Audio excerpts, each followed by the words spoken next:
Yan. Mag-reaction video muna tayo. Dahil trending ito kahapon. Diyos ko Lord, maraming netizen ang nagulantang sa mga revelasyon ng umano'y ina ng anak ng Pinoy rap icon na si Francis Magalona. Sa isang online show na Pinoy Pound Stars kahapon. Tama ba, Pound Stars? Ayan, sa nasabing programa, inilahad ni Abigail Rait na nagkaroon sila ng relasyon ng yumaong rap icon na si Francis Magalona. Mahigit 1.5 dekada na ang nakaraan. Grabe. Dito ipinakita muna ni Abigail ang isang jersey na binigay sa kanya ni Francis Magalona, pati na ang isang maikling liham na may nakasulat na Abigail Han, I love you so much. Ayan. Relate na relate ako doon. Sinong naiyak, sinong nagulat, at sino, ayun, tama nga, nagulantang.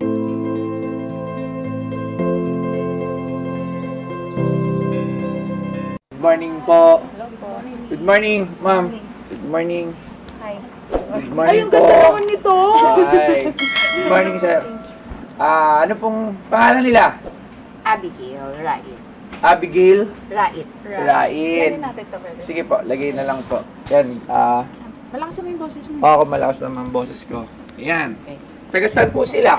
Imus Cavite. Imus Cavite. Anak nyo? Malamang. Oo, ang ganda ng baby girl nyo, ha? Oh. Thank you. Tapos dapat tayo, magka-baby girl na rin tayo. Ganyan yung medyo. Sikit, chinita no? Ano pong dala natin? Shirt. T-shirt! T-shirt, mukhang special t-shirt ka, nakabalot pa ng Manila paper, Masyado silang ready. T-shirt na nakabalot. Ano kaya Pwede to? ba i-open?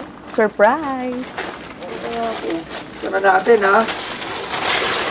Wala, naka-frame. Ay!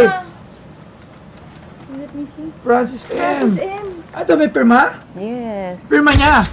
Wow! Pirma ni Francis M! Saan niyo naman nakuha to? Tsaka may lang! Kasi wala akong pirma ni Francis M. Meron na ngayon t-shirt. Ah, hindi. Nasa? Letter. Nasa letter yan. Yeah, that's me. Ay, ikaw to! Oh, ano nakalagay? Natakpan yung yung note. Francis M. Pwede ko tanggalin kasi Pwede. Hindi, pwede. hindi kailangan ko Ano lang makita naman lang. yan. Kasi kung mabibili naman natin to, hindi naman natin ito ilalagay dito, lalagay natin siya sa frame eh. Okay. Kung mabibili natin. Pero bibili mo to kasi may signature. O, anda lang. Teka, kanina. Gunting. Huwag na baka maano pa tayo sa ano. Yes. Flight attendant ka, ma'am. Noon. Ano po yan? Asiana Airlines. Asiana Airlines. Sir Francis, pogi talaga ng idol ko eh. Oo, iba talaga yan. Bagets talaga yan. Yan ang hindi rin natanda. May polo na siya, may jersey pa siya. Diba? Oo. Ano to? Personal worn? Yes. Binigay sa inyo, bo? Yes po. Personal worn. Bakit? Saan niyo po nakilala Sir Francis? Actually, nanood ako ng Itbulaga. Nanood ka ng Itbulaga. Tapos, doon, nakita niya ako, gumawa siya ng way para to get my number. And then, yun na yun. Doon na nag-start yung story. Anong story yan? Hintay lang ha. Hintay muna. Here. I love you? Pirma niya to? Oh my God. Dahil lang kinikilabutan naman ako. Abigail Hunt, I love you so much. Hintay lang, ma'am. Nakakaiyak. Ano Bigla to? ako iiyak. Tinala mo yung Ano po to? Signature niya. Signature yan. Nasa card yan na kaya lang, ang tagal na. nakalagay dito? Mwah, kiss. Mwah. Moi View. Moi, you. Year 2007 yan. Ano po Actually, story? untold story. Okay? Untold. Yes. So, Nakaabang. nakita niyo na naman sa letter na I love you so much. So, meaning to say, may relationship. Okay? So, Relationship with Sir Francis. yes. Ngayon, nung nagkaanak kami, buntis ako noon, syempre, Nagkaanak. And that's her. Siya! That's her. Sabi ko na Siya! nga ni Francis. That's her. Ano pangalan mo, baby girl? Gail Francesca. Gail Francesca. Yeah. Ito lang. Siya nagpangalan dyan, ha? Gail Francesca. Gail, Abigail, Francis, Francesca. So, siya nagpangalan sa kanya, oo. So, yun na nga. Kaya, Oo nga. Mukha niya, no? Ang ganda niya, no? thank you. Kanila. Sige po. Nakakinikilabutan kasi ako Kaya eh. nga yan, ay, grabe. So, tsaka matagal na yan. 700? Parang nahilo ko ah. Maalo ko ng konti. Ay, ayun anak, may emergency alert, oh.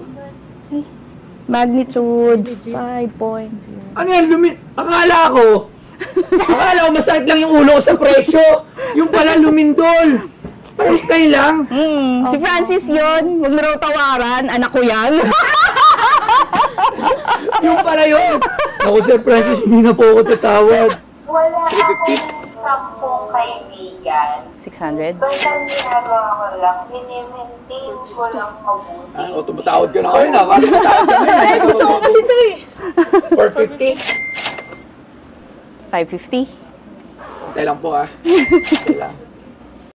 Ayun na nga, nalubat ang aking mic. Yun na nga ang isang revelasyon ng isang nanay. Sa opinion ko, bilang isang nanay, opinion ko lang to sa sarili ko. Huwag kayong magagalit sa akin kung ito man ang aking opinion. Dahil yan ay binigay sa akin bilang isang memorabilia, hindi ko ibebenta yan. Itatago ko yan para sa sarili ko, hindi para sa sarili ko, para sa anak ko. Habang buhay niya, dala-dala ito, habang buhay niyang makikita ang isang kaisa-isang kayamanan na iniwan ng kanyang ama para sa kanyang anak. Dahil ang kanyang ama ay wala na dito sa mundong ibabaw. So hindi ko ipagbibili to, itatago ko bilang isang malaking parte ng buhay ng aking anak. Ayan. Opinion ko lang naman yun. Kanya-kanya tayo ng opinion. Ayan.